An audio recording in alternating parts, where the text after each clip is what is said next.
राज्यपाल द्रौपदी मुर्मू ने child trafficking के खिलाफ जागरूकता अभियान को दी हरी झंडी। कैलाश सत्यार्थी चिल्ड्रन फाउंडेशन के जागरूक अभियान को झंडी दिखाकर किया रवाना। बाबूलाल मरांडी के दल बदल मामले पर फिर हुई सुनवाई। न्यायाधिकरण ने रखा बाबूलाल मरांडी का पक्ष। मरांडी को नेता प्रतिपक्ष बनाने को लेकर दाखिल केस की चल रही है सुनवाई। रांची के बिरसा मुंडा एयरपोर्ट पर 28 मार्च से शुरू होगी रनवे की री-कार पेंटिंग। 28 मार्च से 27 अप्रैल तक रांची एयरपोर्ट से बंद रहेंगी उड़ानें। कोरोना के चलते एयरपोर्ट पर किए गए पुख्ता इंतजाम। और बिहार में बीती 24 घंटों में सामने आए 74 नए कोरोना केस। प्रदेश में 24 घंटे में संक्रमितों की कुल संख्या हुई 174। 27 जिलों में बढ़ा कोरोना संक्रमण।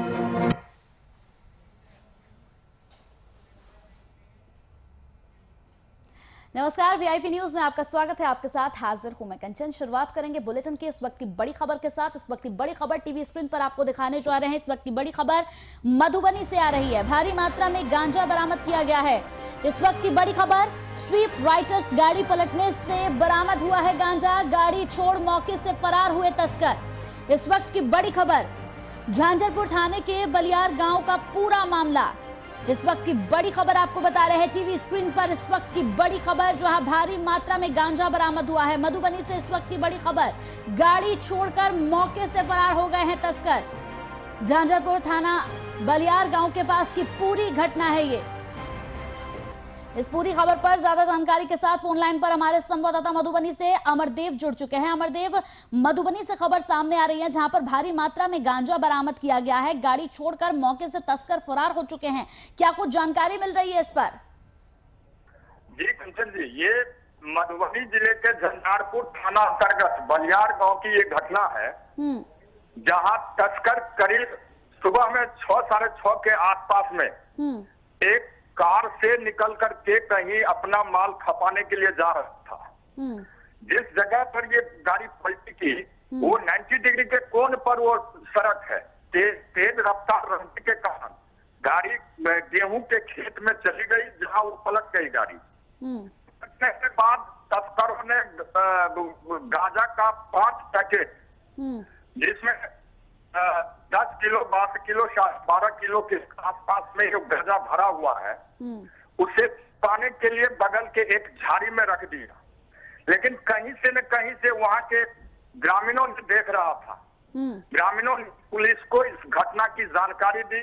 मौके पर पुलिस पहुंच करके झाड़ी से गांजा बरामद कर लिया और गाड़ी को अपने कब्जे में लेकर के चली गई। लेकिन दूसरी बात है, अगर गाड़ी नहीं पलटती है, ये पुलिस को भनक भी नहीं लगती और ये माल अपने गंतव्य।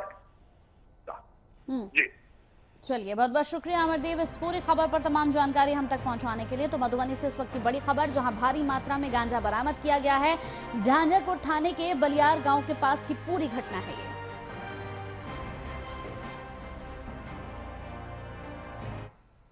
चलिए खबरों में बढ़ते आगे। तो झारखंड की महामहिम राज्यपाल द्रौपदी मुर्मू ने चाइल्ड ट्रैफिकिंग के खिलाफ कैलाश सत्यार्थी चिल्ड्रन फाउंडेशन के जागरूकता अभियान को हरी झंडी दिखाकर रवाना किया। रांची स्थित राजभवन में इस अभियान की शुरुआत की गई। बता दें कि कार्यकर्ताओं ने एक बाइक रैली निकाली। बाल व्यापार के खिलाफ रांची में जन जागरूकता के लिए इस रैली का यहां पर आयोजन किया गया। रैली राजभवन से निकलकर अल्बर्ट एक्का चौक से सर्कुलर रोड होते हुए मोराबादी मैदान स्थित महात्मा गांधी स्मारक स्थल के पास समाप्त हुई। मौके पर राज्यपाल द्रौपदी मुर्मू ने कहा कि झारखंड में चाइल्ड ट्रैफिकिंग की समस्या काफी ज्यादा है, जिसे खत्म करने की जरूरत है।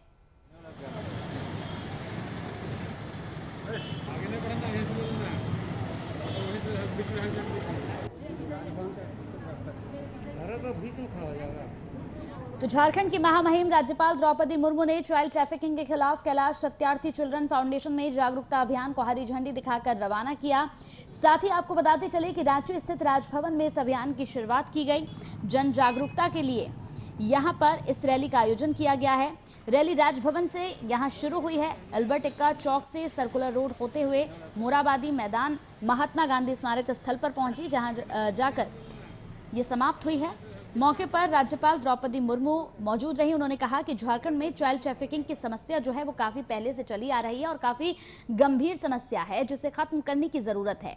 चाइल्ड ट्रैफिकिंग को लेकर यहां पर सबसे ज्यादा समस्या देखी जा रही है झारखंड में, जिसे रोकने के लिए अब यहां पर इस अभियान की शुरुआत की गई है। झारखंड की महामहिम राज्यपाल द्रौपदी मुर्मू ने खुद चाइल्ड ट्रैफिकिंग के खिलाफ यह अभियान छेड़ दिया है। कैलाश सत्यार्थी चिल्ड्रन फाउंडेशन के जागरूकता अभियान को यहां उन्होंने हरी झंडी दिखाकर रवाना किया। रांची स्थित राजभवन से इस अभियान की यहां पर शुरुआत की गई। कार्यकर्ताओं ने बाइक रैली निकाली और इसके जरिए लोगों को जागरूक किया।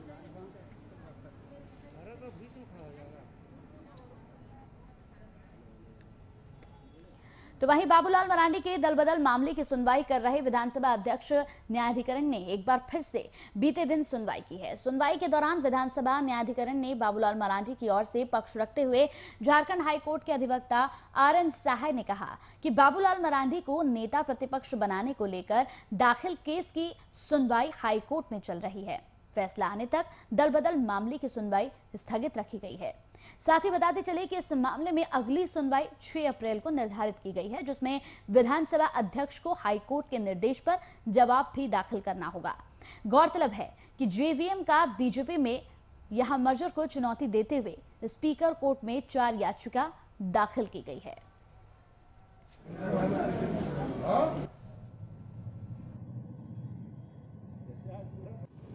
सुनवाई हुई और हमने माननीय अध्यक्ष महोदय को कहा कि लीडर ऑफ अपोजिशन नहीं ये नियुक्त कर रहे हैं बाबूलाल मरांडी जी को, इसलिए बाबूलाल मरांडी भारतीय जनता पार्टी ने एक केस किया है हाई कोर्ट में WPC नंबर 3654 2020। उसमें सुनवाई 17 दिसंबर को हुई थी, ऑर्डर हुआ था। उसके खिलाफ अध्यक्ष महोदय सुप्रीम कोर्ट गए और सुप्रीम कोर्ट में डिसमिस जब हो गया तो सुप्रीम कोर्ट ने कहा कि हाई कोर्ट पेरिम्पटरीली दोनों केस को, लीडर ऑफ अपोजिशन के केस को और जो स्वतः संज्ञान का मामला बाबूलाल जी ने उठाया उसको सुनवाई किया। बाबूलाल मरांडी जी की तरफ से ये पक्ष रखा गया कि एक पिटीशन हाईकोर्ट में पेंडिंग है जिसमें कि बीजेपी ने दायर किया है उनको लीडर ऑफ अपोजिशन बनाने के लिए। उनका कहना ये है कि जब तक वो पिटीशन की सुनवाई हाईकोर्ट में नहीं होती है, जिसमें माननीय स्पीकर महोदय ही ने समय आवेदन दिया था, तब तक ये मामले की सुनवाई स्थगित की जाए। उसके विपक्ष में मैंने माननीय स्पीकर महोदय को ये बताया कि वो जो मामला है लीडर ऑफ अपोजिशन का वो एक इंडिपेंडेंट मामला है और अगर अल्टीमेटली इस प्रोसीडिंग्स में अगर वो डिसाइड हो जाता है कि भाई वो विधायक सही हैं और उनका मर्जर सही है बीजेपी में, तो ऑटोमेटिकली फिर उस पर भी कार्रवाई होगी। लेकिन वो मामला और ये मामला आपस में रिलेटेड नहीं है और इसलिए इसकी सुनवाई स्थगित नहीं की जाए। आज स्पीकर महोदय ने दोनों पक्षों को सुना और उन्होंने यही कहा है कि आज मामला की सुनवाई इतने तक ही रखी जाती है। मुझे उम्मीद है कि शायद कोई आदेश इसमें स्पीकर साहब पारित करें।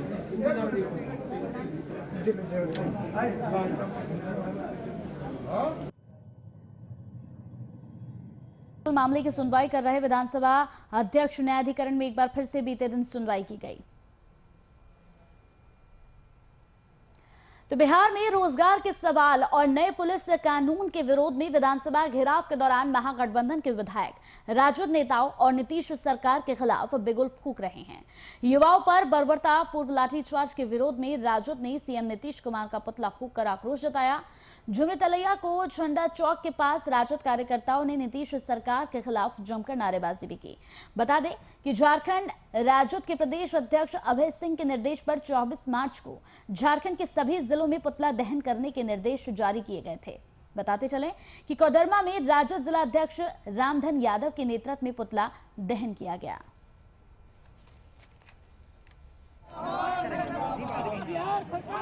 राष्ट्रीय जनता दल कोडरमा जिला परिवार की ओर से बिहार के मुख्यमंत्री नीतीश कुमार का हम लोग पुतला दहन किए। पुतला दहन का कार्यक्रम इसलिए था कि आप देखें कल बिहार विधानसभा में हमारे प्रतिपक्ष के नेता जो आगामी चुनाव में जो नीतीश कुमार के द्वारा और जो भाजपा एनडीए के द्वारा कहा गया था कि तमाम जो बेरोजगार लोग हैं उनको रोजगार दिया जाएगा और तमाम जो वहाँ के जो मित्र लोग हैं उनको जो है सो पूरा सरकारी नौकरी दिया जाएगा।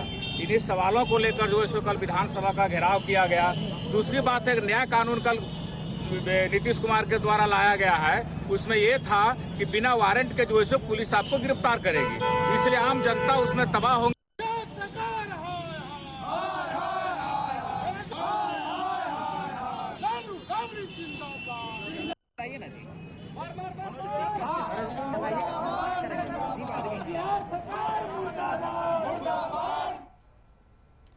तो रांची स्थित समाहरणालय भवन में सेमिनार का आयोजन किया गया। सेमिनार की अध्यक्षता रांची के डीसी छवि रंजन ने की। आपको बता दें कि सेमिनार में मुख्य रूप से आपदा के दौरान मीडिया की भूमिका क्या है और क्या होनी चाहिए, इस पर चर्चा की गई। वहीं रांची उपायुक्त छवि रंजन ने कोविड के दौरान मीडिया के द्वारा किए गए कार्यों की सराहना की। साथ ही कहा कि कोविड-19 मीडिया ने प्रशासन के साथ कंधे से कंधा मिलाकर काम किया है, जो कि काफी सराहनीय है।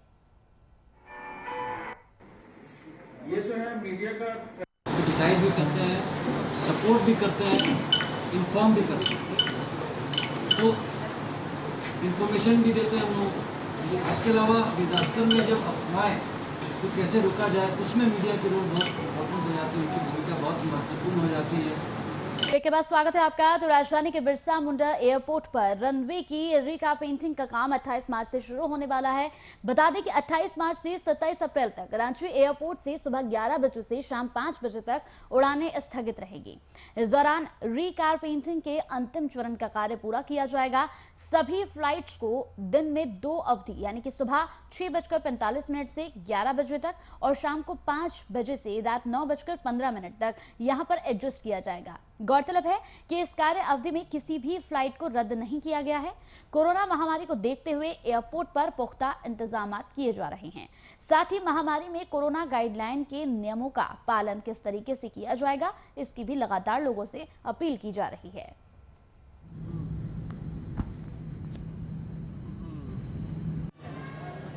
अट्ठाईस मार्च से और 27 अप्रैल तक हमारे रनवे की रीकारपेटिंग फाइनल लेयर का प्रोग्राम है, जिसमें कि जो है हमारा काम 28 मार्च से शुरू हो जाएगा दिन में 11 बजे से लेके शाम के 5 बजे तक, जिसमें जो भी 11 से 5 की जो फ्लाइट्स हैं उनको रीशेड्यूल किया गया है मॉर्निंग में और इवनिंग में। सुबह जो है हमारा 6:45 से लेके 11 बजे तक फ़्लाइट चलेंगी और शाम को हमारी जो है 5:30 से लेके 9 तक फ़्लाइट चलेंगी। तो जो भी इस दौरान जो फ़्लाइट्स होंगी उनको रीशेड्यूल कर दिया गया है। फ़्लाइट कोई कैंसिल नहीं है, सारी फ़्लाइट चलेंगी और 11 से 7 हमारा 5 रीकारपेटिंग हो। इस पूरी खबर पर ज्यादा जानकारी के साथ आशीष हमारे यहाँ से संवाददाता जुड़ गए हमारे साथ। आशीष, रनवे की रीकारपेंटिंग का काम यहाँ पर शुरू हो चुका है। 28 मार्च से 27 अप्रैल तक उड़ानें यहाँ पर स्थगित रहेंगी। क्या कुछ अपडेट मिल रहा है इस पूरी खबर पर? जी देखिए, जो रिकारपेटिंग का काम था ये लॉकडाउन में होने वाला था, लेकिन लॉकडाउन के कारण बहुत दिनों से काम स्थगित पड़ा हुआ था। लेकिन फिर दोबारा टीम गठित करके आपके जो भी कारपेटिंग का काम है सारा दोबारा शुरू किया गया है। लेकिन बताया जा रहा है कि जो भी फ्लाइट जाने वाली थी कोई कैंसिल नहीं हुई है, जो भी फ्लाइट रही वो रीशेड्यूल हो गई है, ताकि जो यात्री हैं जो बहुत दिन बाद घर वापसी कर रहे हैं उनको इसमें दिक्कत ना आए। कोरोना गाइडलाइन के नियमों का किस तरीके से पालन किया जा रहा है वहां पर, आशीष? जी देखिए, कोरोना गाइडलाइंस का जो भी सरकार का नियम आया है, बिना मास्क के नहीं जाने मिल रहा है, आपके ग्लव्स पहनना पड़ रहा है और जो आपका सैनिटाइजिंग हो रहा है और आपको अपना कोविड का जो आपका रिपोर्ट आएगा, जो भी आप पॉजिटिव या नेगेटिव, वो आपको लेके जाना होगा वहां पे, उसके बाद ही आपको प्रवेश मिल रहा है एयरपोर्ट के अंदर। जी चलिए, बहुत बहुत शुक्रिया आशीष हमारे साथ इस पूरी खबर पर जानकारी देने के लिए। तो एयरपोर्ट पर पुख्ता इंतजाम किए जा रहे हैं, बड़ी खबर है। साथ ही आपको बताते चले कि महामारी को देखते हुए एयरपोर्ट पर पुख्ता इंतजाम किए गए। साथ ही महामारी में कोरोना गाइडलाइन के नियमों का किस तरीके से पालन किया जाएगा और किस तरीके से पालन यहाँ लोगों को करना होगा, इसे लेकर भी यहाँ पर लगातार लोगों को जागरूक किया जा रहा है।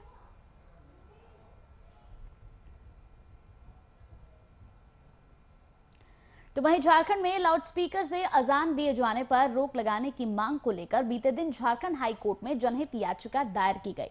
बता दें कि याचिकाकर्ता अनुरंजन अशोक ने झारखंड हाई कोर्ट में दायर यहां पर की है याचिका। याचिकाकर्ता का कहना है कि लाउडस्पीकर की तेज आवाज से ध्वनि प्रदूषण हो रहा है, जिस पर रोक लगाना जरूरी है। साल 1932 से पहले मस्जिद से जो अजान दी जाती थी उसमें लाउडस्पीकर का उपयोग नहीं किया जाता था। ये परंपरा बहुत बाद में शुरू की गई है। लाउडस्पीकर से अजान देने का धर्म से कोई लेना देना नहीं है, इसीलिए जो लाउडस्पीकर से अजान दिया जाता है उस पर यहां अविलंब रोक लगनी चाहिए।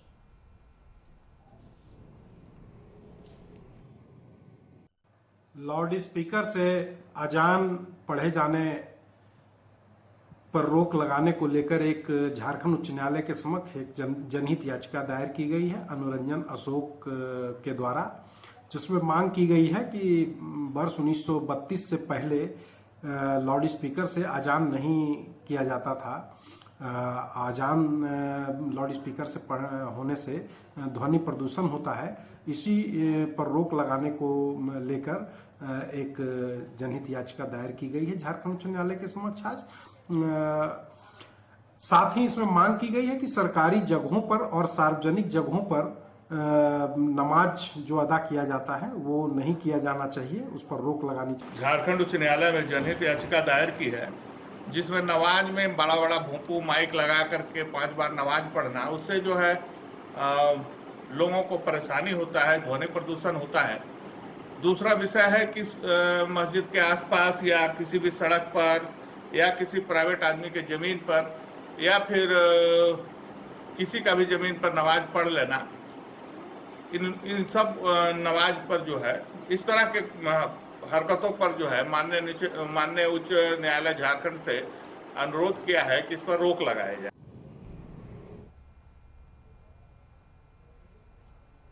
तो पश्चिम बंगाल में विधानसभा चुनाव के प्रथम चरण का मतदान स्वतंत्र और निष्पक्ष रूप से संपन्न कराने के लिए रांची में ड्राई डे का आदेश दिया गया है, जो 25 मार्च शाम 6:30 से लेकर 27 मार्च 6:30 तक रहेगा। इस संबंध में उपायुक्त रांची छवि रंजन ने आदेश जारी किया है। वहीं पश्चिम बंगाल में मतगणना के दिन भी जिले में ड्राई डे रहेगा। ड्राई डे पर सभी प्रकार के खुदरा उत्पाद, दुकानें, बार, रेस्टोरेंट्स, क्लब समेत JSBCL सभी देसी विदेशी शराब के निर्माणशाला की यहां पर दुकानों को बंद किया जाएगा। साथ ही साथ आपको बताते चले कि यहां इस पर आदेश भी जारी कर दिया गया है।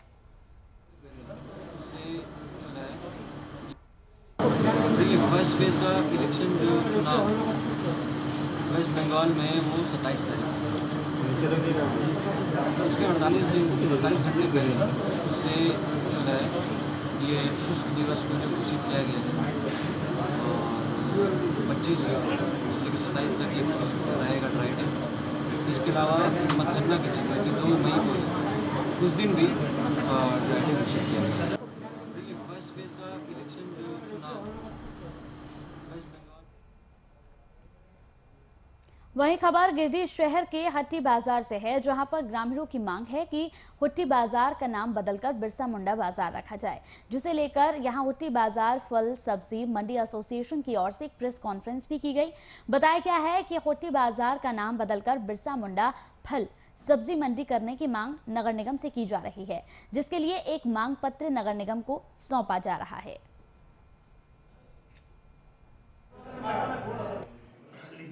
डीसी को लिखे गए, उसके कारण नगर निगम द्वारा स्वीकृत किया गया है, जो आज से बिरसा मुंडा हाट, पहले हाट जो था हुट्टी बाजार हाट था, अब जो है बिरसा मुंडा भगवान बिरसा मुंडा के नाम से जाना जाएगा। काफ़ी दिनों से हम लोग प्रयास कर रहे थे कि इनका नाम भगवान बिरसा मुंडा होना चाहिए और इनको पारित किया गया, स्वीकृति मिला हम लोगों को बिरसा मुंडा के नाम से। यह हाट का नाम चेंज हुआ है, जिनका नाम आज से बिरसा मुंडा भगवान बिरसा मुंडा के नाम से जाना गया। तो हुट्टी बाजार का नाम बदला जाए, हुट्टी बाजार का नाम बदलकर बिरसा मुंडा बाजार रखा जाए।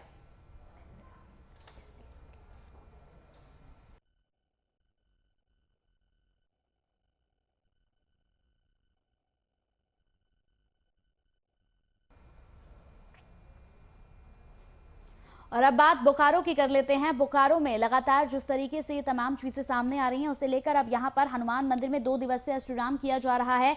अष्टयाम शुरू होने के बाद पूरा इलाका भक्तिमय हो गया, जहां मंदिर कमेटी के अध्यक्ष संदीप सिंह ने बताया कि 25 सालों से कार्यक्रम आयोजित किया जा रहा है। 2 दिनों तक लगातार चलने वाले इस अखंड हरि कीर्तन में झारखंड, बिहार, पश्चिम बंगाल के नामचीन कलाकारों द्वारा भजन कीर्तन किया जा रहा है। वहीं भजन संध्या पर कई कार्यक्रमों के अलावा पाठ जप भी किया गया।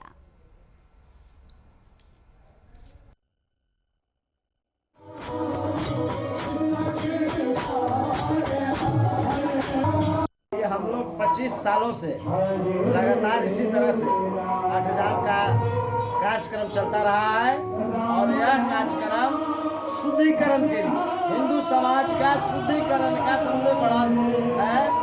इसलिए हम लोग इसको जो है बहुत ही ढंग से और बिना किसी भय का और करते हैं और करते रहेंगे। ये जो अखंड है भैया, ये हम लोग 25 साल से करते आ रहे हैं। पहले हम लोग के पिताजी चाचा जी कर रहे थे, अब हम लोग को जिम्मा सौंपा है। 25 साल से होते आ रहा है और बहुत भव्य रूप से होता है और हम लोग का बहुत मैंने श्रद्धा पूर्वक हम लोग करते हैं। और 24 घंटा का अखंड कीर्तन होता है। सारा कलाकार बाहर से, बिहार से, बंगाल से यहाँ आते हैं और हम लोग का ही रहता है कि जहाँ जहाँ तक आवाज हरे रामा हरे कृष्णा। चलिए इसी के साथ VIP न्यूज में मेरे साथ इतना ही। नमस्कार।